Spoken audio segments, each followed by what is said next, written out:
Now let's take the next question. The question is the lines with the three tangents to the circle. This then what is the value of h plus k?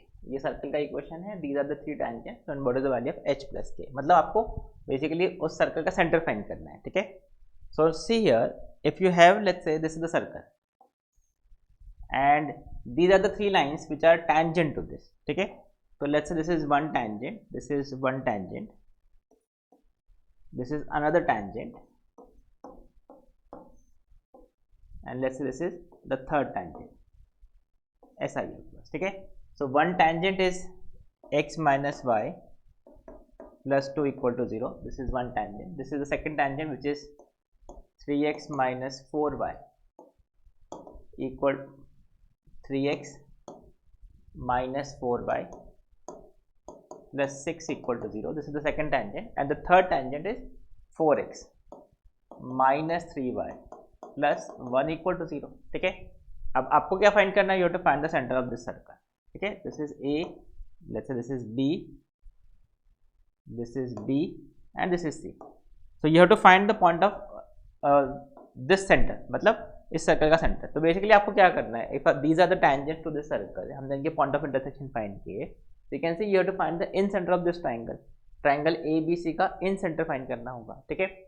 तो if you have to find the incenter, one method can be, आप angle bisectors find कर लो, because point of intersection of angle bisector, internal angle bisector is the incenter of the triangle. ठीक है. तो आपने इन दोनों का internal angle bisector find किया, इनका एंगल बाइसेक्टर फाइंड किया, और वहां से आपने पॉइंट ऑफ इंटरसेक्शन फाइंड किया. बट उसमें प्रॉब्लम ये हो सकता है कि हाउ विल यू आइडेंटिफाई कि आपको इंटरनल एंगल बाइसेक्टर में एक्यूट एंगल बाइसेक्टर मिलेगा या ऑब्ट्यूस एंगल बाइसेक्टर होगा, बिकॉज वी डोंट नो कि this will B acute angle और ऑब्ट्यूस एंगल. वो डिपेंड करेगा डायग्राम कैसा है. ठीक है.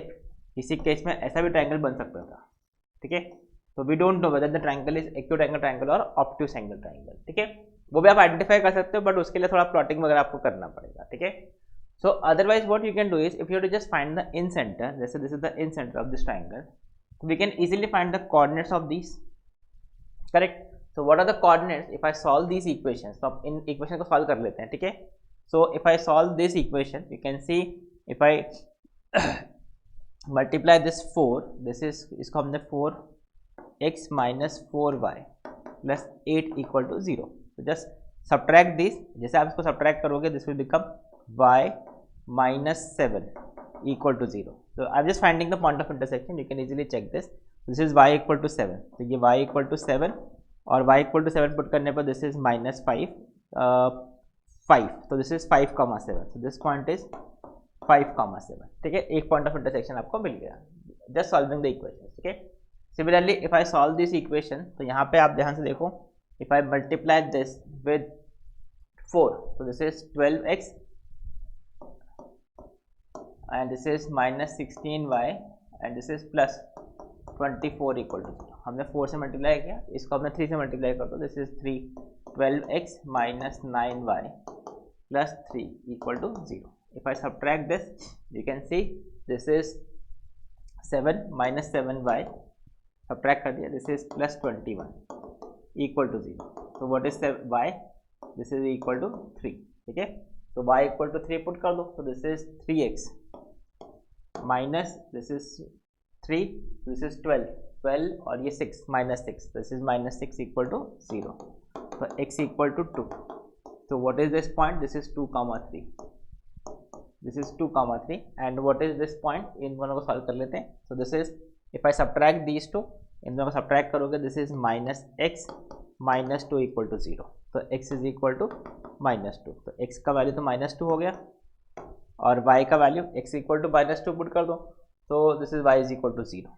So you can see we have got the point of intersection of these three tangents. तो ये तो easily आप फाइंड कर सकते हो point of intersection of tangents. ठीक है. अब how will you find the incenter? तो इन सेंटर के लिए आपको साइड लेंथ फाइंड करना होगा. तो how will you find the side length? You can see what is the side length of this. You can see distance formula apply कर दो. So what is this side length? This is under root of 3 square plus 4 square which is equal to 5. You can check this. This is under root of 3 square that is 9 plus under root of 4 square that is 16, again this is 5, so you can check this is 5, so you can see this is दो side तो ये बराबर ही आ गई, this side is equal to this side. अब third क्या है इसको भी चेक कर लेते हैं, this is 3 square, this is 3 9 plus 49, so this is equal to root 58, 4 square, yes, this is 7, no sorry, this is 49, 7 plus 7, हाँ 49, so this is 7 root 2, this is 7 root 2, this is 7 root 2। तो आपके पास अब now we have all the three sides and you know how to find the incenter of this triangle। otherwise आप incenter find करने के लिए ऐसा भी कर सकते हैं, ये आइसोसेलेस ट्राइंगल है, आइसोसेलेस ट्राइंगल में incenter जो होगा, ठीक है, that will be on this line, but because ये परपेंडिकुलर बाइसेक्टर भी होगा, मीडियन भी होगा, करेक्ट, फॉर दिस इंसेंटर। तो आप उसका इक्वेशन भी फाइंड करके डायरेक्टली फाइंड कर सकते हैं। Otherwise what you can do is you can apply the formula. What is the formula for incenter? This is ax1, so this is 7 root 2 into 2, this is 14 root 2 plus this is, अच्छा what you can do is, आप और calculation में थोड़ा और easy करके दिखा देता हूँ। तो दिस इज सी, अगर ये आइसोसेलेस ट्राइंगल है तो what you can do is, if I join this incenter, तो you can see this will be perpendicular and this is perpendicular bisector, because isosceles triangle में परपेंडिकुलर ड्रॉप करोगे equal side के corresponding, तो ये bisector होगा, ठीक है। So this line is definitely perpendicular to this line, तो what is the slope of this? This is equal to -1, ठीक है। इसका स्लोप, सॉरी इसका स्लोप 1, इसका स्लोप 1, तो इसका जो स्लोप होगा दैट विल बी -1, ठीक है। तो this is y minus y1 is equal to m, ठीक है, इसका स्लोप -1, तो m into x minus x1। You can see what is the equation of this line I am finding. This is the slope of this line will be, इसका slope है 1, तो इसका slope -1 होगा। So what is the line? This which is passing to 2, so this is y minus y1 m into x minus x1. So this is y minus 3 is equal to minus x plus 2. So what is this? X plus y equal to 5. X plus y is equal to 5, right? So this line, this is definitely x plus y equal to 5. अब आप ध्यान से देखो, इसका जो इन centre होगा h, k, वो definitely इस पे लाई करेगा, ठीक है। तो ये जो पॉइंट है उसको सेटिस्फाई करना चाहिए। So what is this? h plus k is equal to 5।